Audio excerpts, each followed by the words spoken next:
नमस्कार। आप सभी को तहे दिल से शुक्रिया जो आपने हमारे काम को इतना सराहा। कोशिश जारी है, कहीं भी लिंक को बीच में ना लाएं, क्योंकि इंसान ही खास है। चलिए आज की कहानी शुरू करते हैं। थोड़ा है पर काफी है।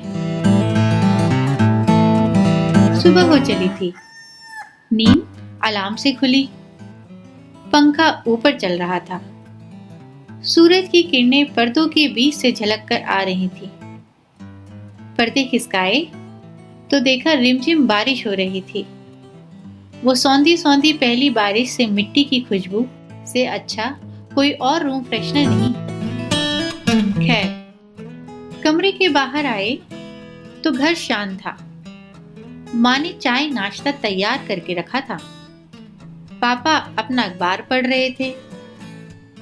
उतनी ही देर पर दरवाजे पर घंटी बजी और भाभी जी की आवाज के साथ सोनू भैया गर्म गर्म पकौड़े लेकर आए। यह एक अलग ही जंग चलती थी पड़ोसियों के बीच। घर पर कुछ खास बनता तो पड़ोसियों के घर जरूर भेजते। फिर वो बर्तन आप खाली नहीं वापस भेज सकते। अब बर्तन वापस भेजने के लिए आपको कुछ खास तो बनाना पड़ेगा।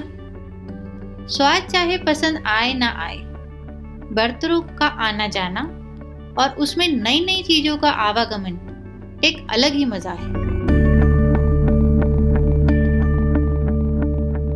दिन आगे बढ़ा। पापा आज खुश लग रहे थे। बोले, शाम को बाहर चलते हैं। फिर क्या, शाम के इंतजार में दिन कैसे निकल गया पता ही नहीं चला।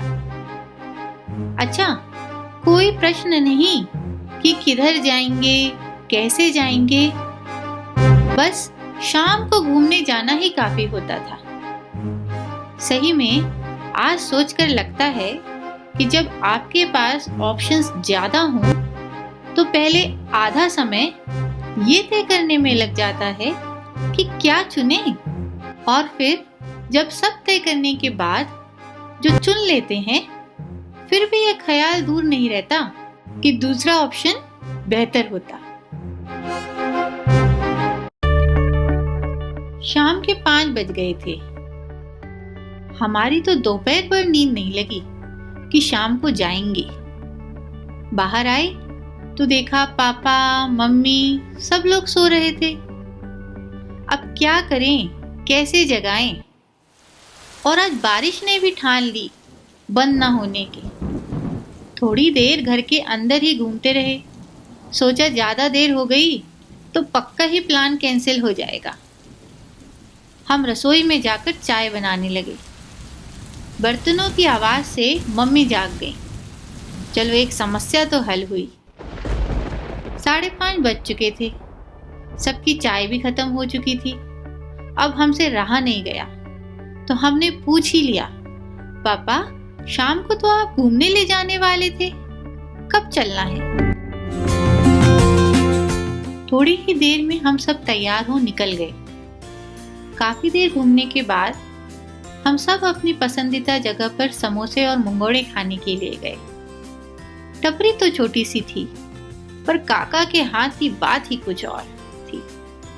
खाते जाओ और उसके साथ गरम गरम मसाला चाय। बस लगता जैसे जन्नत हो या किसी 5 स्टार होटल में खाने के समान हो। बरगद के पेड़ के नीचे काका की टिन की छत वाली टपरी में हम सब खड़े थे। बारिश थोड़ी तेज हो गई। वहीं देखा तो कढ़ाई के पास ही ऊपर छत से पानी टपक रहा था। वहां बादलों की गड़गड़ाहट तो यहाँ बूंदों का टिन की चादर पर टिप टिप, और इन टपकती बूंदों का गरम कढ़ाई की छनछनाहट आपस में एक मधुर धुन निकल रही थी। और इसी धुन के बीच हम अपनी गरम गरम समोसे और मंगोड़ों का हरी मिर्ची के साथ आनंद ले रहे थे कि हमारी नजर रोड किनारे छतरी में बैठे एक भिखारी पर पड़ी। वो थोड़ी थोड़ी देर में अपने कटोरे के पानी को खाली कर फिर रख रहा था। शायद यही सोचकर कि उसे कुछ दान मिल जाए। हमने मम्मी को उस भिखारी की ओर दर्शाया। माँ तो होती ही दयालु है। कुछ समय नहीं लगा, उन्होंने हमें टपरी से 2 समोसे बंधवाकर उस भिखारी को देकर आने के लिए कहा और 10 रुपए का नोट भी पापा से दिलवा दिया। हमने जल्दी से अपना खाना खा, समोसे बंधवाए और उस भिखारी के पास पहुंच गए। जब हमने वो 10 का नोट और समोसे उस भिखारी को दिए तो उसने इनकार कर दिया और बोला, बेटा तुम सदा खुश रहो जो तुमने दान की सोची। मैंने तो आज का खाना खा लिया है, तो ये सामान उनको दे दो जिन्हें इसकी ज्यादा जरूरत है। उसने हमें एक झोपड़ी की ओर इशारा किया और कहा कि वहां एक बूढ़े बाबा हैं। वो आज सुबह से भीख मांगने बाहर नहीं आए हैं। ये खाना और पैसे उन्हें दे आओ। तृप्तता भी कितनी अलग है हर इंसान की। एक भिखारी जो खुद भीख मांगकर अपना पेट भरता है, वो भी दान करता है। ये नई सोच के साथ एक नई सुबह आई और सब ऐसी ही सोच और भावना के साथ रहें तो यही दुनिया स्वर्ग बन जाएगी।